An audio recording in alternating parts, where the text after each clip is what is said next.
నమస్తే olive media ప్రేక్షకులకు శుభాకాంక్షలు. సర్వే జన సుఖినో భవంతు. నా పేరు కాసాని శ్రీనివాసరావు గౌడ్, జై స్వరాజ్ పార్టీ అధ్యక్షుణ్ణి. మిత్రులారా, మీరు అడిగిన క్వశ్చన్ గుంపు మేస్త్రి ఏంది సార్? గుంపు మేస్త్రి మీద బాగా సెటైలు నడుస్తున్నాయి, జోకులు నడుస్తున్నాయి, చర్చ నడుస్తుంది. ముఖ్యమంత్రి తనకు తానే నేను గుంపు మేస్త్రి అని చెప్పుకోవటం వల్ల ఇది గుంపు మేస్త్రి నిజంగా గుంపు మేస్త్రి కన్నా తక్కువగా పరిపాలనా విధానాలు కనిపిస్తున్నాయి అని సమాజంలో చర్చ నడుస్తుంది. సహజంగా రాష్ట్రంలో ముఖ్యమంత్రి అనే ఆయన మాటల్ని ప్రజలు ఎక్కువగా పరిగణలోకి తీసుకుంటారు, చర్చ నడుస్తుంది. పైగా మన వేద పురాణాలు చెప్పిందే లేదా సహజాతి సైన్స్ కూడా ఏమని చెప్పుద్దంటే యద్భావం తద్భవతి, అంటే నీళ్ళు ఏ భావం ఉందో అదే అవుతావు, అదే కనిపిస్తావు అని. ఇప్పుడు ఏమన్నా నేను గుంపు మేస్త్రిని ఒక విలేకరుని అడిగినప్పుడు, సరే మీకు గతంలో పాలనా అనుభవం లేదు కదా, మరి సీఎం అయితే ఎలా పాలిస్తా అంటే, ఏముందండి గుంపు మేస్త్రి పాత్ర, ఇలా చేసేది మళ్ళీ చేస్తాడు, పుల్లయ్య చేస్తాడు, ఎవరు చేసేది వాళ్ళు చేస్తారు, నేను ఎందుకు కూర్చొని చూసేదే కదా. అయితే బాధాకర విషయం ఏంటంటే, గుంపు మేస్త్రి ఉదాహరణకి మన ఊర్లలో నాట్లు వేయటానికి పోయటా కానీ కోతలు వేయటానికి కానీ గుంపు మేస్త్రి ఉంటాడు. ఆయన ఆ ఊరు ఉన్నటువంటి అరెకరం రైతు దగ్గర నుంచి 60 ఎకరాలున్న రైతు వరకు కూడా తనకి కాంట్రాక్ట్ అదే తీసుకొని అక్కడికి తన టీమును పంపుతూ నాట్లు వేయటం, కోతలు కోయటం అన్నీ చేస్తాడు. ఉదాహరణకి మా ఊళ్ళో పుల్లయ్య అని ఒక అతను గుంపు మేస్త్రి ఉండేవాడు.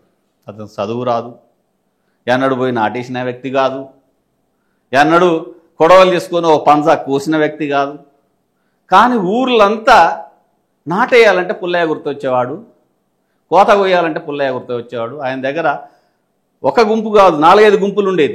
అన్ని గుంపుల్ని డివైడ్ చేస్తూ ఎక్కడ ఎవరికి ఏ ఇబ్బంది లేకుండా తనకు ఎవరికి మాట ఇచ్చినా ఆ విధంగా ఆ పొలాలు నాట్లేయటం కానీ కోతలు కానీ చేసేవాడు. అప్పుడు అందుకే అతని అంటే అందరూ ఎక్కువ తిరిగేవాళ్ళు. ఇక్కడ గుంపు మేస్త్రి ఎవరికి వాళ్ళే పని చేస్తున్నా కనీసం అవగాహన ఉండాలి, ఎలా చేపించాలి అనేది. ఎలా చేపించాలన్న అవగాహన ఉన్నప్పుడు గుంపు మేస్త్రి కూడా సక్సెస్ అవుతాడు. ఈయన కనీసం అవగాహన లేదు. మరీ ముఖ్యంగా ఒక రాష్ట్రాన్ని ఏలటానికి గుంపు మేస్త్రి కాదండి, అవగాహన ఉన్న గుంపు మేస్త్రి కూడా కూడా పనికిరాడు.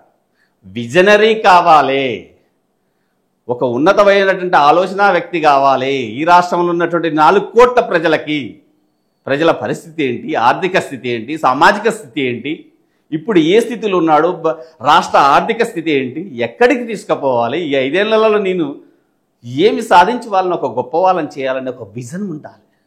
విజనరీని ఎంచుకోవాలి ప్రజలు. నువ్వు విజనరీగా కనపడాలి, కనీసం నటించాలి. కానీ నీకు నువ్వే నేను గుంపు మేస్త్రి అని చెప్పుకోవటం వల్ల సీఎం పదవి చాలా కిందికి దిగజారింది. పైగా గుంపు మేస్త్రికి ఉండే అవగాహన కూడా కనిపించట్లేదు. ఉన్నట్లయితే ఇప్పుడు నీటి ఎద్దడి కానీ కరెంటు కోతలు కానీ మిగతా సమస్యలు కానీ కనిపించబోయేవో. ఎందుకంటే మానిటరైజ్ చేయడంలో ఫెయిల్యూర్ అయ్యావు. ఇంకొక ఉదాహరణ చెప్పి మీకు చెప్తానండి. ఈ దేశంలోనే ఇప్పటికి ఉన్నటువంటి ముఖ్యమంత్రులలో లేదా ఈ దేశంలో ఉన్నటువంటి పిఎంలతో సహా గొప్ప పథకాలు తెచ్చి దేశ సీఎంలకి లేదా దేశ పాలకులకి ఆదర్శంగా ఉన్నటువంటి వ్యక్తి అదే కాంగ్రెస్ పార్టీకి చెందినటువంటి వాళ్ళల్లో ఒకళ్ళని చెప్పుకోవాల్సి వస్తే కామరాజ్ నాడార్. తమిళనాడు ముఖ్యమంత్రిగా 1960-70ల మధ్యలో చేశాడు. ఆయన చదువుకోలే, ప్రాథమిక విద్యకు కూడా పోలే. కానీ తన పరిపాలన ఎంత అద్భుతంగా చేసిందంటే ఈరోజు కూడా ఎక్కడన్నా ఏ దేశంలో ఏ రాష్ట్రంలో కొత్త ఇన్నోవేటివ్ పథకం వచ్చిందంటే అప్పటికి ఆయన అప్పట్లోనే దాన్ని అమలు చేసి ఉంటాడు. అంత గొప్ప పథకాలు తెచ్చి ఉన్నతమైనటువంటి ముఖ్యమంత్రిగా పేరు గడించాడు కామరాజ్ నాడార్. ఇంకా చెప్పాలంటే కామరాజ్ నాడార్ కాంగ్రెస్ వ్యక్తి అయినా ద్రావిడ ఉద్యమానికి నేతృత్వం వహిస్తున్నటువంటి పెరియారు ఒక సందర్భంలో తన శిష్యులు గెలిచి కామరాజు నాడారు ఓడిపోతే నాడారు ఓడిపోయినందుకు బాధపడ్డాడు, తన శిష్యులు గెలిచినందుకు ఆనందపడలే. అంటే అంత గొప్ప సీఎం, అక్షర జ్ఞానం లేకున్నా ఉన్నతంగా విజనరీగా పరిపాలన సాగించాడు. అలాంటి వాళ్ళని ఆదర్శంగా తీసుకోవాలి రేవంత్ రెడ్డి. అంతేగాని ఏక మాటంలో నేను గుంపు మేస్త్రి పని చేస్తా అయిపోయింది ఏముంది, పరిపాలన అదే సాగుద్ది కదా. ఉన్నారు గ్రామ సెక్రటరీ దగ్గర నుంచి ప్రధాన కార్యదర్శి వరకు, రాష్ట్ర ప్రధాన కార్యదర్శి ఉన్నారు. మనం లేకున్నా నడుస్తుంది పరిపాలన. దానికోసం మరి ఈ ఎన్నికలు ఎందుకు, ఈ సీఎం ఎందుకు? అవునా? ప్రజలకు మీరు ఆలోచించండి. ఎందుకు ఎన్నికలు నాయకులను తెచ్చుకుంటున్నారంటే ఒక గొప్ప పరిపాలన తెస్తారని. ఇప్పటికైనా గుంపు మేస్త్రి ఆలోచన విధానాన్ని పక్కన పెట్టి ఒక విజనరీ సీఎంగా మారాలని ప్రజలు కోరుతున్నారు. జై స్వరాజ్, జై భారత్.